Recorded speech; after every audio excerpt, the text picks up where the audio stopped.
nama saya Lutfi Alawiyah. Saya mahasiswi dari Sekolah Tinggi Agama Islam Al-Falah Cicalengka, Bandung. Di sini saya akan menjelaskan tentang gerund and infinitive sebagai tugas UAS di semester 3 jurusan PA. Oke, yang pertama kita bahas yaitu tentang gerund. Gerund adalah sebuah kata yang terbentuk dari kata kerja plus ing dan difungsikan sebagai kata benda atau noun. Nah, gerund juga bisa digunakan untuk subjek, objek, atau pelengkap. Contoh gerund jika digunakan sebagai subjek yaitu smoking is a very bad habit. Nah, smoking di sini yaitu gerund yang digunakan sebagai subjek. Nah, sekarang contoh gerund sebagai objek yang digunakan sebagai objek. Contohnya yaitu I enjoy reading novels. Nah, reading di sini merupakan gerund yang berasal dari kata kerja read ditambah dengan kata ing. Selanjutnya kita bahas tentang infinitive. Apa itu infinitive? Infinitive yaitu kata dasar yang berfungsi sebagai kata kerja. Nah, infinitive sendiri dibagi ke dalam dua bagian. Yang pertama yaitu bare infinitive dan yang kedua yaitu to infinitive. Yang pertama yaitu bare infinitive. Bare infinitive adalah suatu kata kerja atau verb yang dapat digunakan tanpa menggunakan kata to dalam kalimat tersebut. Nah, bare infinitive juga sering disebut dengan istilah zero infinitive atau base form. Bare infinitive dapat digunakan ke dalam 4 kondisi. Yang pertama yaitu setelah would rather or had better. Yang kedua setelah modal auxiliary. Yang ketiga setelah semua yang berhubungan dengan kata do, does, didn't, do not.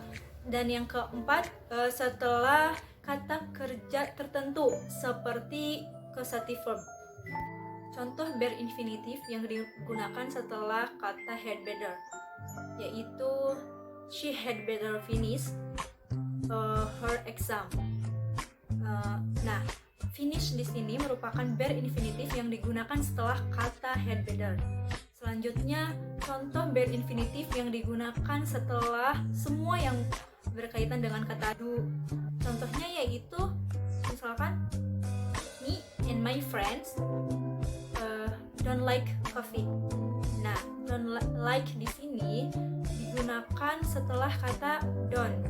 Selanjutnya, contoh bare infinitive yang digunakan setelah kata modal auxiliary verb yang saya contohkan di sini menggunakan kata will. Contohnya kayak gini. I will come to your house tonight. Nah, will di sini merupakan modal auxiliary verb dan setelahnya yaitu kata come yaitu bare infinitive. Selanjutnya, contoh bare infinitive yang digunakan setelah kata kerja tertentu atau causative verb. Contohnya, they help me bring these things to my home. Selanjutnya kita bahas tentang to infinitive. To infinitive adalah kata kerja dasar yang diawali dengan kata to. Biasanya berfungsi sebagai kata benda atau kata kerja yang bisa diikuti oleh objek. Kemudian sekarang kita bahas tentang kegunaan to infinitive. Yang pertama yaitu untuk menyatakan tujuan. Contohnya, he studies hard to become clever. Jadi dia belajar keras untuk menjadi pintar. Nah, karena kalimat ini menyatakan tujuan, kata kerja yang digunakan yaitu kata kerja to infinitive yaitu to become. Selanjutnya, kegunaan to infinitive yang kedua yaitu setelah kata sifat. Contoh kalimatnya, she is happy to receive the gift. Nah, ada kata sifat yaitu happy, setelahnya menggunakan kata to infinitive yaitu to receive. Kemudian, kegunaan to infinitive yang ketiga yaitu setelah kata tanya.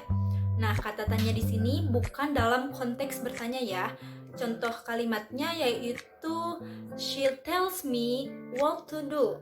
Nah, what di sini merupakan kata tanya yang diikuti oleh kata to infinitive yaitu to do, dan tidak merupakan dalam konteks bertanya.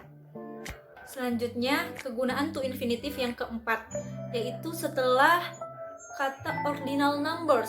Kalian tahu kan, kalau ordinal numbers itu seperti the first, second, third, last, dan lain sebagainya.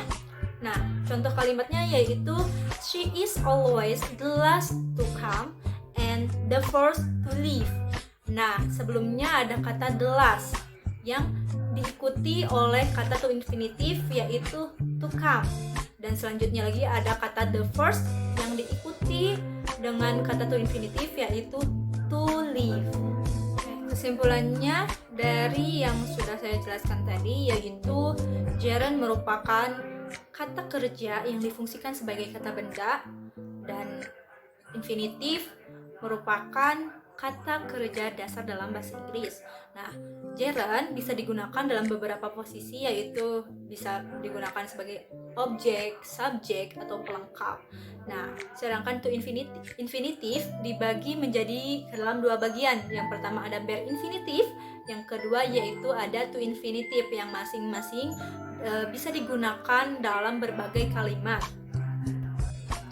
Sekian dari saya, mohon maaf apabila banyak kesalahan dalam pengucapan kata atau kurang jelasnya dalam penyampaian materi. Wassalamualaikum warahmatullahi wabarakatuh.